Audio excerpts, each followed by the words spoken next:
So that intro video kind of gives a flavor of what to expect. I think we can go to the next slide, Ola, where we're going to pass over to yourself to discuss the win cap. Yep. Hi, everyone. I'm Ola. I'm the mathematician for Money Train 3. And I've also worked on both Money Train 1 and 2. And I'm going to talk a bit about the 100,000x win cap in the bonus game and why we put it at that level. The reason is actually quite simple. We wanted to take it to the next level.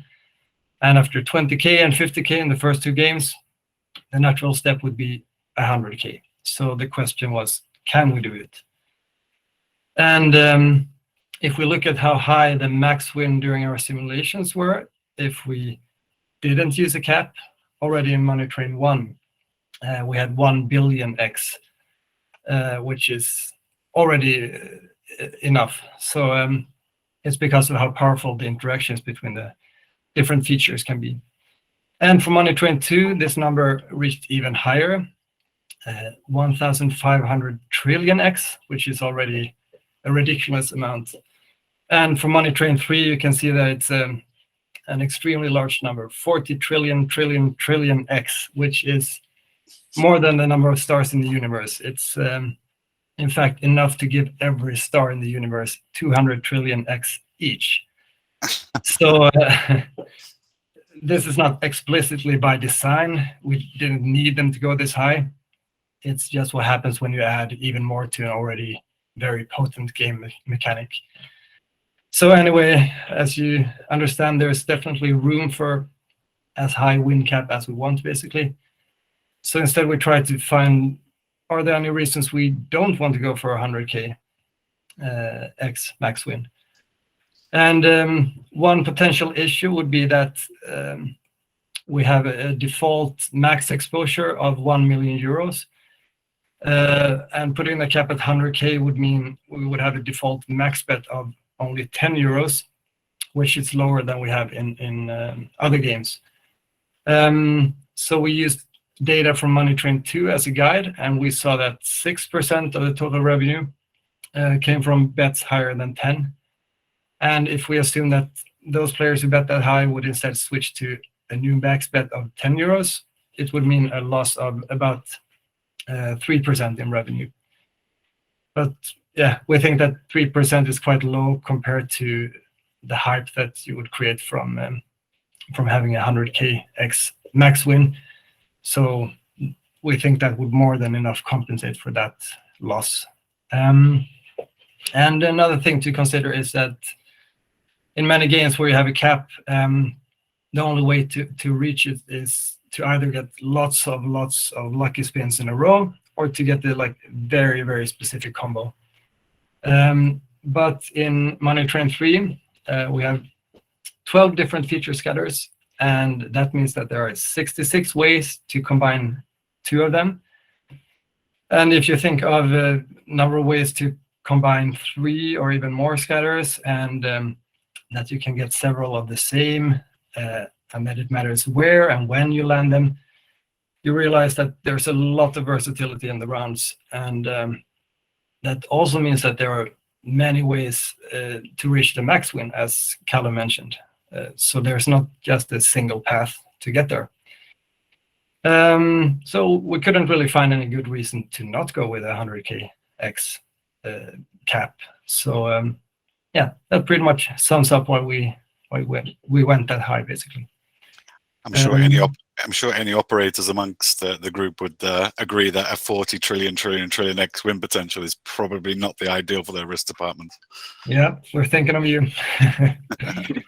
Okay, so I'm gonna hand over back to Callum now. Thank you very much, Ola, and very, very well presented. I think something really worth noting there is with Money Train how much we actually have to tame the beast with the win cap. That's not just there for advertising's sake, and I think Ola made a really nice point on that and explaining kind of the potential the game does have. For people who have seen any max win videos, you've probably seen that round could have gone on much, much longer, and I think that's, yeah, case in point what it could have been. So thank you very much, Ola. Could you take me on to the next slide as well, please? So here, I'm going to try not to bore you too much with these details because they're all on the game sheet, and I'm sure you've all pretty much already had a good look at them. But in a nutshell, just a bit of an overview of the game. We appreciate that. Basically, we wanted to keep with the 10 cents bet size. We understand that for free spins, for operators that still do them, that is a preferred price point and offers a lot more flexibility for promotions. As all already touched on, due to max exposure, we've limited the max bet to 10. Correct me if I'm wrong, someone, but I believe you can change that with your account manager if you're willing to take the exposure and so on. But I'll leave that discussion for someone else. Some general like win amounts. Obviously, in the base game, it's 20x per line. There's a base game feature that helps improve that as well, so you can get multipliers, which we'll see a video of a bit later on. Max coinciding win, as we said, 100,000x. Ola's explained it fantastically, so no point in me going into it for you. Average win in the bonus game is very dependent on the RTP variant, but 96x, 96.5x. Roughly. Again, it does depend on the RTP variant you have, and if you have a few other things as well. Hit frequency into the feature, it's 1 in 434. As you guys know, this is a bonus buy game. We will be coming out with probably some other games that obviously will be a bit lower than this, but due to the nature of the game, 1 in 434 is the entry. Base games have been more entertaining than the previous games, so you've got a respin feature happening 1 in 73, and essentially put everything together 1 in 62. You're hitting. You should be hitting some feature. Volatility, it says 5 out of 5. If there was a different scale, that could keep on going, but it's a very volatile game, so 5 out of 5 based on our rating. As I very briefly touched on, we know that different operators have different requirements, so we also have I think it's 4 RTP options available on the game, but yeah, variable RTP basically. And release date 22nd of September, so just around the corner now. Could you take me on to that next slide, please? Bettina, you have a question. Yeah, someone wrote a question in the chat. Yeah. I leave it to the end, or do you want to read it out now? Yeah, we can take it now. I think there's maybe I'll just read it out. It's from Paul. Sure. It's about hitting max win, essentially, without the bonus feature. And can we expect max wins from normal gameplay? I think we've seen them quite clearly on Money Train 2, but just a reflection on Money Train 3. So I would say yes, we should be seeing them. I mean, obviously it's dependent on how popular the game is. That's always a big factor. But as we saw in the stats in the beginning, which as Simon pointed out, we'll be recording the call, so you can look back at those. We have had max wins happen organically through the base game. So we can expect them, but of course that does depend on the game performance as well. What I can say, I maybe a bit jumping the gun a bit, is that we should see 50,000x wins happen more often than they did on Money Train 2.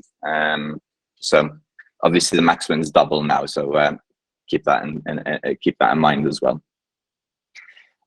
So main game symbols here. I hope that answered the question. If not, feel free to ping in and we can come back to it then.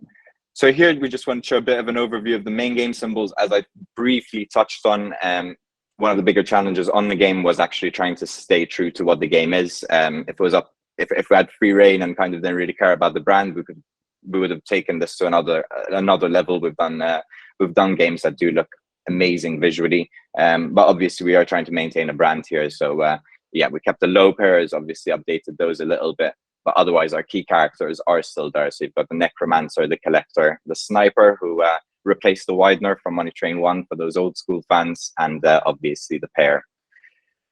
So this is the big page, the bonus game symbols. As you can see, as we said, we kind of carried through a lot of the characters from, or all the characters from Money Train 2. But one of the big things we wanted to do, Money Train is now known for its persistent symbols and its normal symbols, but we felt we needed another tier basically to offer something quite different in Money Train 3. So standard symbols, I'll run through those very quickly. Necromancer is still the same. Collector pair is pretty much the same. Before it used to collect all values visible on the reel and pay to all those values. We basically surveyed with quite a lot of people internally and players externally, and Collector pair was one of their favorite features amongst the Necromancer. So we wanted to make that a bigger part of the game. So now it targets up to 4 symbols and pays those 4 symbols. Sniper still performs the same. Collector still performs the same. They're integral parts of the game, so nothing's changed there. We've got a mid-tier, and they're called the Tommy gun combo here, but they're actually called the mid-tier symbols. So we've introduced the Tommy gun sniper. There's basically what it says on the tin, a sniper with a machine gun. He's quite vicious as well. So what he does is he targets one symbol and fires, I believe it's between 2 and 7 shots at that symbol, essentially multiplying it each time. So yeah, that can be very exciting.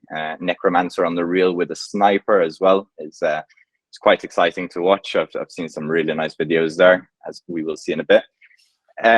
Tommy gun pair is another mid-tier symbol. So when we looked around and asked around, the pair was the least favorite of all of the features, but she plays a very important part in the game. So we wanted to basically soup her up a little bit, give her a bit more value, and that's why we obviously get her a machine gun. So now she targets, same as a Tommy gun sniper, the same symbol multiple times, and can pay up to 1,000 X on that symbol as well. One of the much newer features, which has been on the was spoken about during Money Train 2, and personally is one of my favorite features in the game. It's called the Absorber, and this basically acts like a collector in a way, but what it does is it clears the reel at the same time. So it doesn't clear special symbols, it only clears normal bonus symbols. And what this does is essentially make it possible to land a lot more symbols. So it has a very important role to play.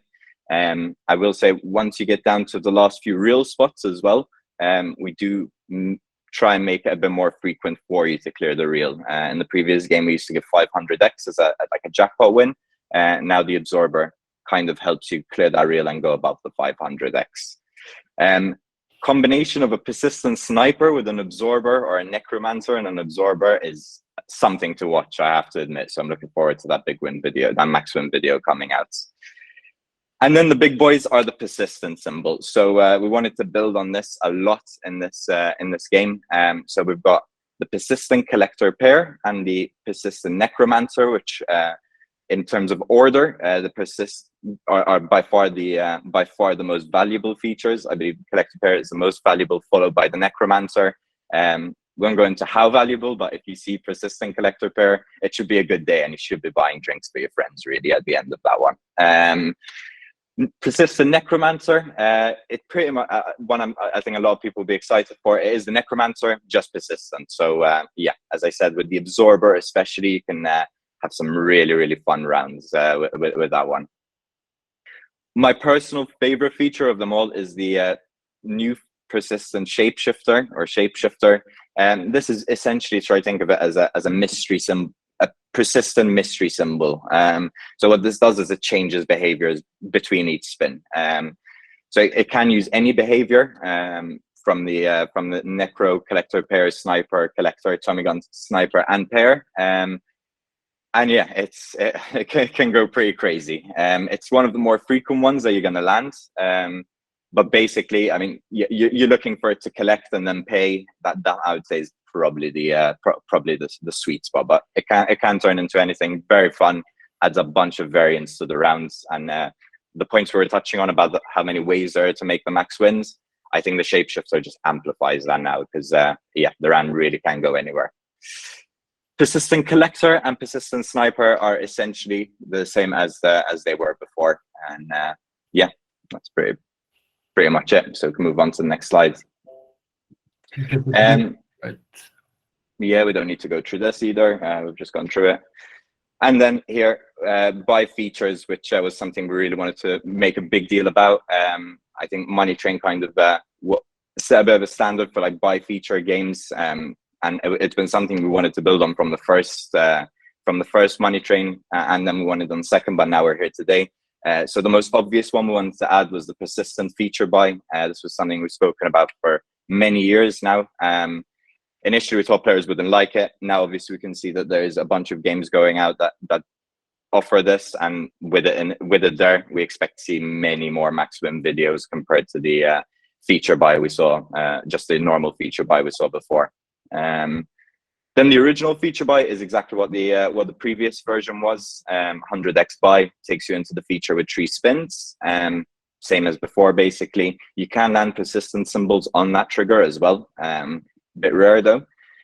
And then the two newer kind of feature buys are the 2 spin feature and the 1 spin feature. Now, what these do, they basically, we got some comments that 100x can be a bit expensive for people, so we wanted to add a cheaper price point. So we added the 50x, 50x price point, which basically, rather than give you the 3 spins on 3 spin reset, it gives you a 2 spin reset. So every time you land a new symbol in the bonus round, instead of getting 3, you get 2. Fun fact or fun point with this, you can land persistent symbols to trigger, which makes it quite fun and is a lower variance option compared to the other two, really. I want to say you can also win the max win on that one, even though it's more rare, but it can happen. Yeah, which on a buy feature means better win outcome at the end. And the 1 spin feature is basically the same thing. You just have a 1 spin reset. Price point for that is 20x. There's a very low variance buy feature option. Remember, you land 3 symbols to trigger, so you're already going to have, let's say, 6 to 7x in most cases already collected there. So yeah, those are the feature buys, and I believe those are all my slides. So we have a video here of gameplay, I think. Yeah, we have a question that just came in as well, I believe. So should we answer the question first and then go into the gameplay? Yeah. So hello, is there any reason why there isn't a mystery feature to have an outcome of either getting persistent or original? I have seen these mystery buys become quite popular. So. Oh, you mean for the feature buy to? Is that what you mean? Yeah, we're not sure what this question is. Could maybe... Yeah, okay. But you can actually, when you purchase the standard one, the 100x one, it's going to be exactly like you trigger the bonus in-game. So you can trigger it with a persistent symbol then. But it's just when you pay 500x, you guarantee to get one of those. Thank you, Ola. And if it's just a presentation point, yeah, we decided to choose symbols basically on this one. It's just a question of why did we choose to present it this way. Cool. Okay. We can play this video, and thank you for hearing me.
All right. Let's hand over to Srdjan. Oops, sorry. Just a quick one. I think we had a question come in from Mark. It's relating to Money Cart 3, actually, and the markets. One for you, Callum, actually, but perhaps good to allude to. Yeah, very good question, actually, Mark. I mean, it's something we're aware of, and that's essentially, as Simon just touched on, we do the money carts versions of these, which are purely tailored for the UK. What they do with that, we limit the max wins, remove the base game, and essentially you're triggering the bonus as a base spin every 1 in 10. So we are working on that, and it will be coming to the market a bit later, well, after Money Train 3. But I can tell you we are considering the UK and quite a few productions moving forwards as well. So hopefully that answers it, and we can hand over to Sergeant, the head of studio. Thanks, Callum. Hello, everyone. My name is Sergeant. I'm the head of studio in Relax, and basically I'm the head of studio that worked on the whole cycle of the Money Train, meaning from the first part until now. So yeah, well, can we go to the next slide? The most interesting part for us is basically the initial process of concepting the things, and here we can see 3 ideas that we was thinking about. The main goal was to take the characters and the theme into a future, but to avoid classical sci-fi themes. So basically we ended up with an idea of biopunk world, which was kind of somewhere in between from classical sci-fi and something that Money Train 2 offered. And here you can see like 3 concept stages from 3 different ideas, and the last one would be this biopunk that ended up in the game that we are talking about. We can take it to the next slide. And here you can see basically some character development, things that we started with and where we ended up. And there is kind of a background story that is not known to almost anyone, and that is that from the first part until now, those characters are actually our colleagues from the studio, that they don't even understood that this happened. Just one day we sat for the computer, and then we realized that in front of us we have 3 colleagues that look exactly as those guys in the game, and the girl that was drawing them is actually our blue symbol, and one appearing in the trailer for the Money Train 3. So it was actually very interesting to realize that they're all in the game. I was asking them to put me somehow in some of the part, but eventually it didn't happen. So we can go to the next slide. This is how the final concepts of the symbols look like, and this is the things that we are seeing in the game now. Of course, there were some iterations after this stage, but basically those are the ones that we can see in the game, and it's probably interesting for you to see how they develop and where we started and where we ended with the game. We can take it to the next slide. Thanks. So from the development side, the biggest challenges were to find solutions that will keep the game as alive, as interactive as possible, while not affecting the player's focus. To have all these transitions follow the game narrative, and to find the right balance with the game performance altogether, which is very difficult with a game like this, because Money Train 3 is definitely our most complex game, and probably one of the most complex games on the market ever. So together with this, as Callum already mentioned, it was very hard to keep the game in line with the first and the second part, and still deliver more excitement with new features, with new symbols, with new interactions, with new everything. So most of our attention was the focus on that, and many challenges actually come during the development phase, where we had to even change the whole idea from the beginning, somewhere in the middle of the process, because of some things that we couldn't imagine that could happen with such a complex project. So yeah, it was both very challenging, but also very interesting to work on. Next slide. And yeah, here we can make a comparison to about what I just said. In the first row, we can see Money Train 1 and 2. and then Money Train 3. And we can notice that there are many similarities, but there are also many differences in what we are showing, coming both from a design perspective, through animation perspective, and eventually development that creates this environment for the player as smooth as it can be, all together with all the crazy ideas that both Ola and Callum came up with. And we was very glad to work on things like this, because in the industry, it's not always that much possibility to work on such a tremendous amount of interesting ideas.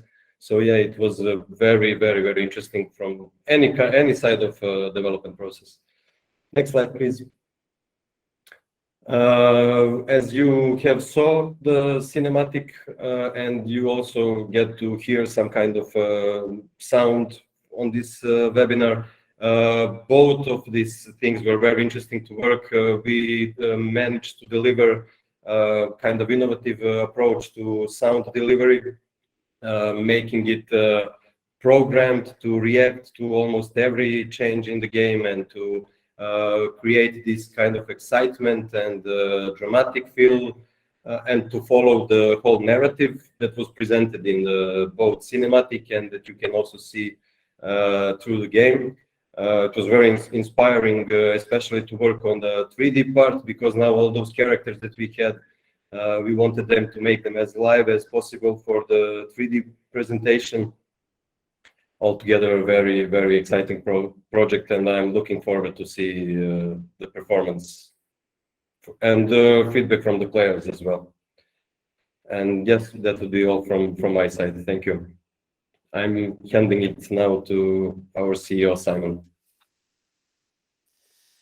Thanks very much, guys. Appreciate the run through, and hopefully that gave a light bit of insights behind the scenes. I agree. I wouldn't mind. Maybe there's a Money Train 4 with my face on it. It's probably the weakest character in it. Let's go to the next slide if we can, Ola. So yeah, as part of the kickoff, we of course want to make sure that there's as much hype around Money Train 3 as possible, but we're supporting the Money Train 3 launch with a bit of a special promo running from 19th to the 25th of September. We've managed to secure some pretty special tickets for the World Cup final, semi-final, and also the runner-up. So we have 2 sets of those tickets, including also hotels and flights. So we're running an operator-driven competition, specifically around Money Train 2 and Money Train 3. So very excited to kick off, excuse the pun, around Money Train 3, and also support that with a World Cup ticket prize. So hope that gets everything moving. Just a minor note, if you're an operator, please state your sort of interest in that campaign by the 12th of September to our AMs, just to ensure that we account for you in the daily reconciliations and the files that we'll send out to give rankings and points and things like that. So please reach out to the AM if you're interested, and hopefully you'll be able to see yourself watching the World Cup final and have a very successful Money Train 3 revenues to help support that initiative. Good stuff. Is there another slide, Ola, just to check? No. So I know there's been a couple of questions come in. This was designed just to be a little bit of behind the scenes, under the hood look at Money Train 3. I hope you're excited. We feel that it's a great game with top potential, but if there are any other questions that you have now, please feel free. Please ping us if there's anything on your mind or would like to ask. We're happy to run through.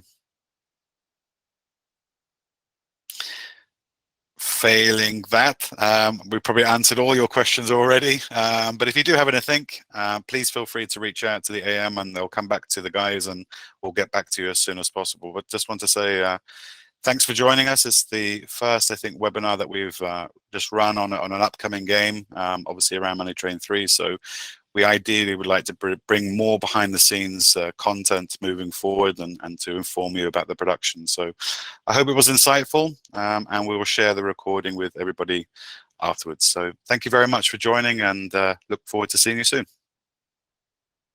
Thank you, everyone. Thank you. Have a nice day, everyone. Thank you. Have a good day. Bye-bye. Bye. Thanks, guys. Bye bye. Good day. Thank you. Bye.